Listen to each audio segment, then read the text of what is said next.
Hi everyone, welcome back to my channel Telugu home foods. మీలో ఎంతమందికి మామిడికాయ పప్పు అంటే ఇష్టం?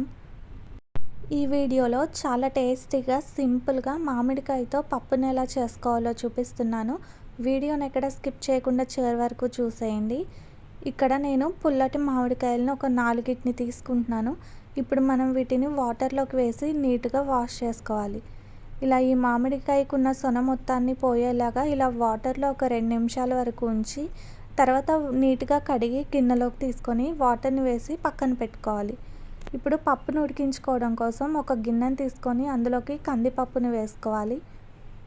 ఈ కందిపప్పులో కూడా వాటర్ని వేసి దీన్ని నీట్గా ఒక 2-3 సార్లు కడగాలి. ఈ మామిడికాయ పప్పును నేను మట్టి గిన్నెలో చేసి చూపిస్తున్నాను. ఇలా ఈ పప్పుని నీట్గా కడిగిన తర్వాత మనకి పప్పులోకి సరిపోను వాటర్ని వేసుకోవాలి. ఈ కందిపప్పుని నేను గిన్నెలో ఉడికించుకుంటున్నాను కాబట్టి మీరు అవసరమైతే ప్రెషర్ కుక్కర్లో కూడా మెత్తగా ఉడికించుకోవచ్చు. ఇలా ఈ కందిపప్పులోకి వాటర్ని వేసి ఈ గిన్నెని స్టవ్ మీద పెట్టి ఈ పప్పుని మెత్తగా ఉడికించుకోవాలి. మనం గిన్నెలో ఉడికించినా సరే ఈ పప్పు అనేది త్వరగానే ఉడికిపోతుంది. మనకి ఇది ఉడకడానికి టైం ఏం పట్టదు. కాబట్టి ఇది ఒక పొంగు వచ్చిన తర్వాత ఇందులోకి ఒక చిటికెడు సోడా ఉప్పుని వేసుకుంటే మనకి కందిపప్పు అనేది త్వరగా ఉడికిపోతుంది. ఇలా ఈ పప్పుని కలుపుకుంటూ పైన ఉరుగునంతా తీసేసి మనకి కందిపప్పు రోలింగ్ బాయిల్ అయ్యే వరకు ఉడికించుకోవాలి కలుపుకుంటూ. కొంచెం సేపటి తర్వాత చూసారు కదా, మనకి పప్పు అనేది త్వరగానే ఉడికిపోయింది. మనం ఈ కందిపప్పుని ప్రెషర్ కుక్కర్లో ఉడికించుకుంటే సోడా ఉప్పు వేయాల్సిన అవసరం ఏం లేదు. అది 3 విజిల్స్కి ఉడికిపోతుంది కదా. ఒకవేళ గిన్నెలో ఉడికించుకునే వాళ్ళైతే చిటికెడు సోడా ఉప్పు వేసుకోవడం వల్ల త్వరగా ఉడుకుతుంది. ఇప్పుడు స్టవ్ మీద ఒక కళాయిని పెట్టి అందులోకి మామిడికాయ ముక్కలు ఒక 3-4 పచ్చిమిరపకాయలని కట్ చేసి వేసుకోవాలి. తర్వాత టేస్ట్కి సరిపోను సాల్ట్ ఇక్కడే వేస్తున్నాను నేను, ఒక 2 స్పూన్స్ వేసాను. తర్వాత చిటికెడు పసుపు, కారం ఒక 2 టేబుల్ స్పూన్స్ వేసుకొని మనకి ఈ ముక్కలు మునిగే వరకు వాటర్ని వేసి మూతను పెట్టేసి ఈ ముక్కల్ని కూడా సాఫ్ట్గా ఉడికించుకోవాలి. నేనైతే ఇక్కడ ఈ మామిడికాయ ముక్కల్ని పప్పుతో పాటు కలిపి ఉడికించట్లేదండి. ఎందుకంటే మనకి ఈ మామిడికాయ ముక్కలు అనేవి త్వరగానే ఉడికిపోతాయి కాబట్టి నేనైతే విడిగానే ఉడికించుకుంటున్నాను. అలా కాకపోయినా మనం ఇలా ముక్కల్ని విడిగా ఉడికించుకోవడం వల్ల పులుపుని చూసి పప్పులోకి కలుపుకోవచ్చు.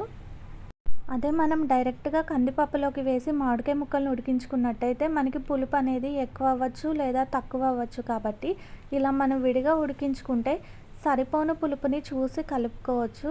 కొంచెం సేపటి తర్వాత మనకి ముక్కలన్నీ ఇలా రోలింగ్ బాయిల్ అవుతున్నాయి కదా, మనకి ఇది మెత్తగా ఉడకాల్సిన అవసరం ఏం లేదండి. ఇవి కొంచెం సాఫ్ట్ అయితే సరిపోతుంది. ఇలా ఇంకొక 2 నిమిషాల వరకు ఉడికించుకున్న తర్వాత ఈలోపు మనకి కందిపప్పు అనేది బాగా మెత్తగా ఉడికిపోయింది కదా, దీన్ని ఒకసారి ఇలా స్మాష్ చేసుకోవాలి. ఇలా పప్పు గుత్తితో దీన్ని స్మూత్గా మిక్స్ చేసుకున్న తర్వాత ఇప్పుడు ఇందులోకి మనం ఉడికించుకున్న మామిడికాయ ముక్కల్ని వేసుకోవాలి. ఇక్కడ నేను తీసుకున్న కందిపప్పు క్వాంటిటీకి నాకైతే చిన్న సైజు మామిడికాయలు కాబట్టి 3 కాయలు కరెక్ట్గా సరిపోయాయి. ఇలా ఉడికించుకున్న ముక్కలు మొత్తాన్ని వేసి ఈ పప్పులోకి స్మూత్గా మిక్స్ చేసుకోవాలి. మనకి మామిడికాయ అనేది త్వరగానే ఉడికిపోతుంది కాబట్టి ఇందులోకి కలుపుకోగానే స్మూత్గా కలిసిపోతుంది. ఇలా కలుపుకున్న ఈ పప్పుని పక్కన పెట్టేసి దీన్ని పోపుని పెట్టుకోవాలి. మనం ఈ పప్పుని మళ్ళీ స్టవ్ మీద పెట్టి ఉడికించాల్సిన అవసరం ఏం లేదండి. జస్ట్ ఇలా కలుపుకున్న తర్వాత పోపుని పెట్టుకుంటే సరిపోతుంది. ఈ పప్పులోకి నేను ఇక్కడ చల్లమిరపకాయలు వేయించుకుంటున్నాను. స్టవ్ మీద కళాయిని పెట్టి ఆయిల్ వేసుకొని ఇందులోకి చల్లమిరపకాయలు వేసి వేయించుకోవాలి. ఈ మామిడికాయ పప్పులోకి చల్లమిరపకాయలు చాలా టేస్టీగా ఉంటాయి. వీటిని ఎలా ప్రిపేర్ చేసుకోవాలనేది నేను ఆల్రెడీ వీడియోని పోస్ట్ చేశాను. లింక్ కింద డిస్క్రిప్షన్లో ఇస్తాను. ఎవరైనా చూడని వాళ్ళు ఉంటే ఒకసారి చూడండి. అలానే మీలో ఎంతమందికి ఇలా మామిడికాయ పప్పులోకి చల్లమిరపకాయలు తినడం అంటే ఇష్టమో నాకు కామెంట్ చేయండి. ఇలా వేయించుకున్న ఈ మిరపకాయల్ని పక్కన పెట్టుకొని ఈ కళాయిలో ఆయిల్ మొత్తం తీసేసి ఒక 2 స్పూన్స్ వరకు ఆయిల్ని ఉంచుకోవాలి. తర్వాత ఇందులోకి ఆవాలు, జీలకర్ర, మినపప్పు ఇవన్నీ వేసుకొని ఒక 5-6 ఎండుమిరపకాయలని కూడా వేసి ఫ్రై చేసుకోవాలి. తర్వాత ఇందులోకి ఒక 3-4 వెల్లుల్లి రెబ్బలు వేసి ఫ్రై చేసుకొని ఇందులోకి కొంచెం కరివేపాకును కూడా వేసుకోవాలి. ఈ తాలింపు మొత్తం వేగిన తర్వాత ఫైనల్గా ఇందులోకి ఒక చిటికెడు ఇంగువను కూడా వేసుకోవాలి. ఇలా ఇంగువను వేసుకొని మొత్తాన్ని కలిపేసి ఈ పోపు మొత్తాన్ని మనం ఉడికించుకున్న పప్పులోకి వేసి కలుపుకోవాలి.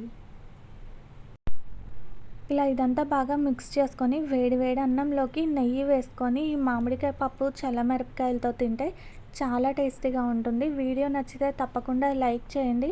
అలానే ఈ పప్పుని ట్రై చేసి ఎలా ఉందో కమెంట్ చేయండి. ఇలాంటి మరిన్ని టేస్టీ రెసిపీస్ కోసం నా ఛానల్ని సబ్స్క్రైబ్ చేసుకొని పక్కనే ఉన్న బెల్ ఐకాన్ని ట్యాప్ చేసి ఆల్ అనే ఆప్షన్ని సెలెక్ట్ చేయండి. అలానే ఇన్స్టాలో కూడా తెలుగు హోమ్ ఫుడ్స్ పేజ్ని ఫాలో అవ్వండి. లింక్ కింద డిస్క్రిప్షన్లో ఇస్తాను. వీడియో నచ్చితే తప్పకుండా ఒక లైక్ చేయండి. మీరు లైక్ చేయడం వల్ల ఈ వీడియో అనేది మరికొంతమందికి రికమెండ్ అవుతుంది. Thanks for watching.